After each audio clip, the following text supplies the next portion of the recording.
Boa tarde a todos.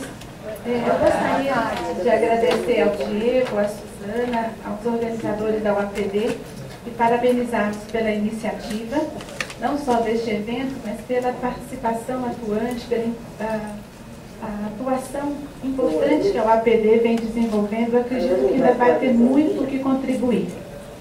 Eu queria fazer uma pergunta. Quantos médicos tem na plateia?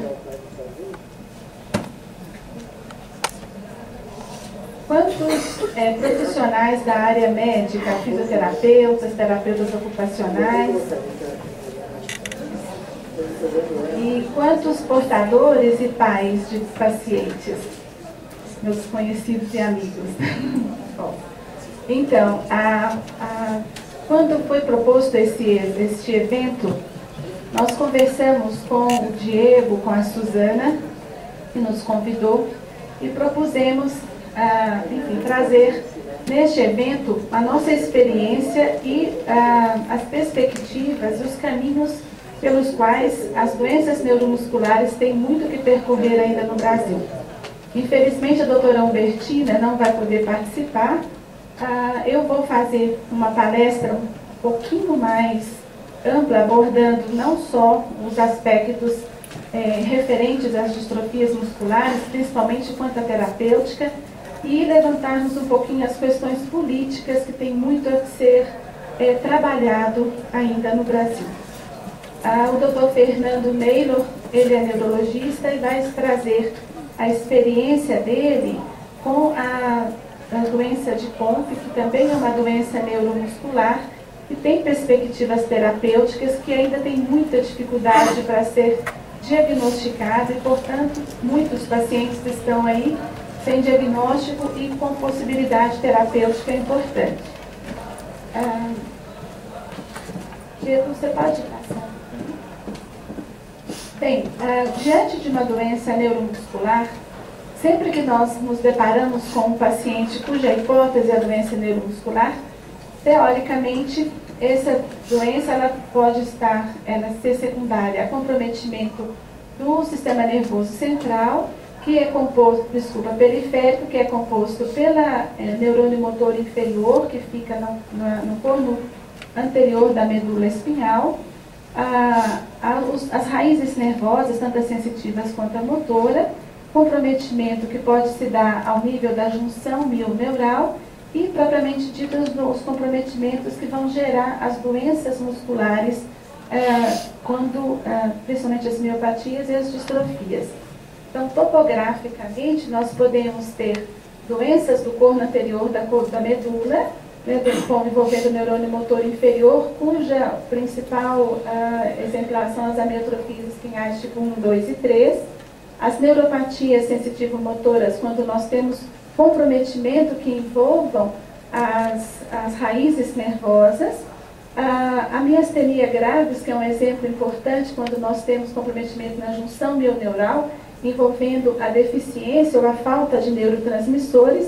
E o tema da nossa palestra é quando nós temos comprometimento ao nível dos músculos, seja através da presença de proteínas anômalas acumuladas no citoplasma dessas fibras, dando origem às miopatias, ou pela falta, pela ausência ou pela diminuição de proteínas que fazem parte da membrana celular, o próximo.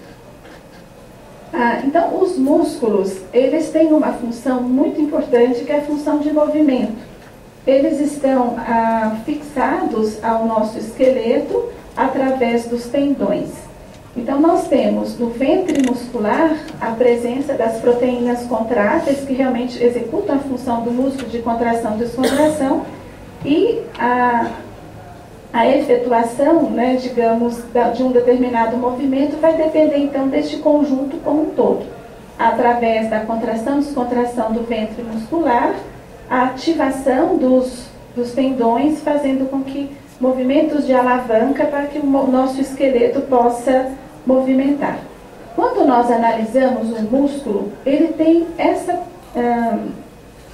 conformação. São células justapostas, bem unidas, cuja disposição, cujo mosaico deverá estar sempre preservado, dando essa união, essa interação entre as fibras, favorecendo então a função básica, uma das funções importantes do músculo, que é efetuar, propriamente dito, o movimento.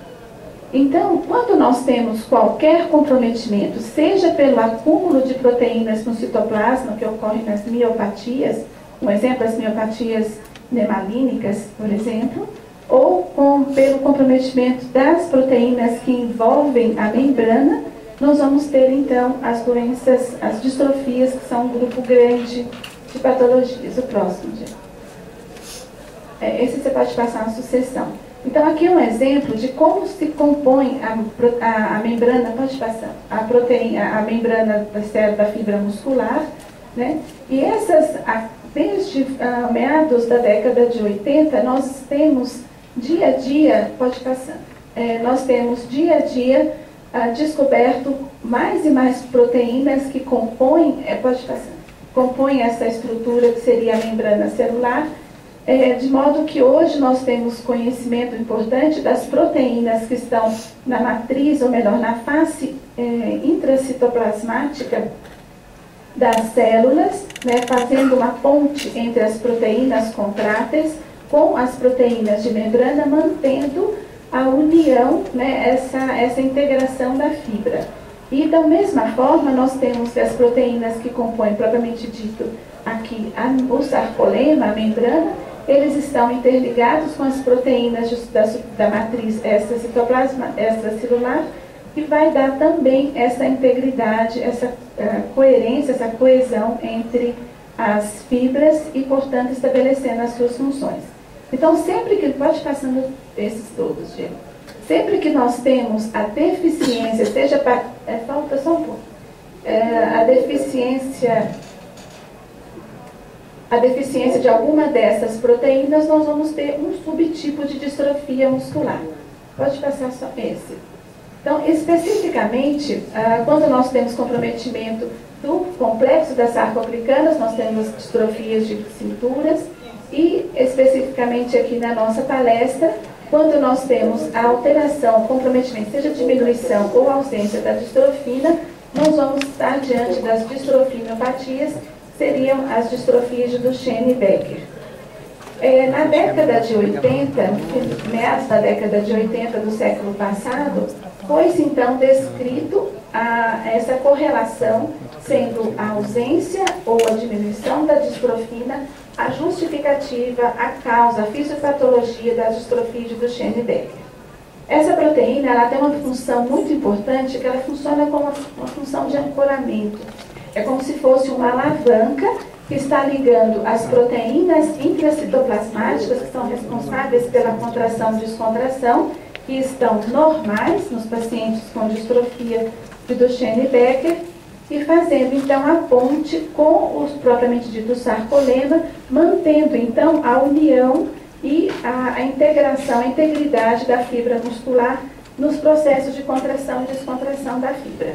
Então, quando eu não tenho essa proteína ou ela está deficiente em quantidade insatisfatória, quando o músculo executa a sua função de contração e descontração, ela existe um desbalanço e favorece a ruptura, porque é como se você tivesse um vai à frente e o outro não acompanha e rompe.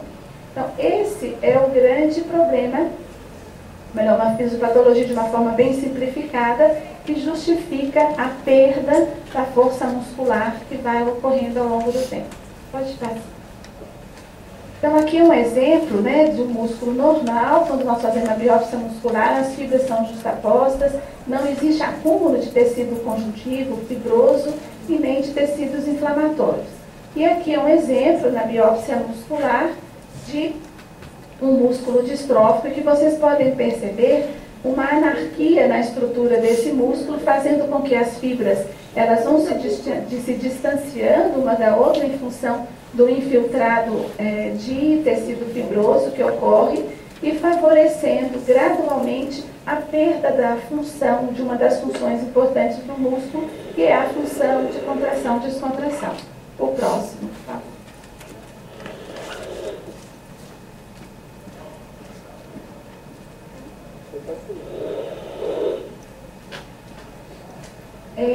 Então, a distrofia de Duchenne-Becker é uma doença ligada ao cromossoma X, portanto, de origem de herança materna. A localização do gene que determina esta proteína foi feita em meados do século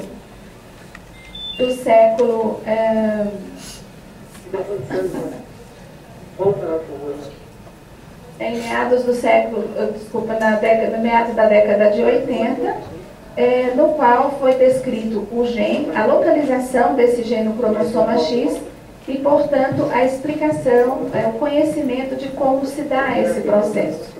Pode passar. Mais um. Então, a herança, por ser uma herança ligada ao X, nós temos um risco de 25% em cada gestação de termos um menininho afetado, uma menina portadora, uma menina normal e um menino normal. Então, para uma gravidez masculina, né,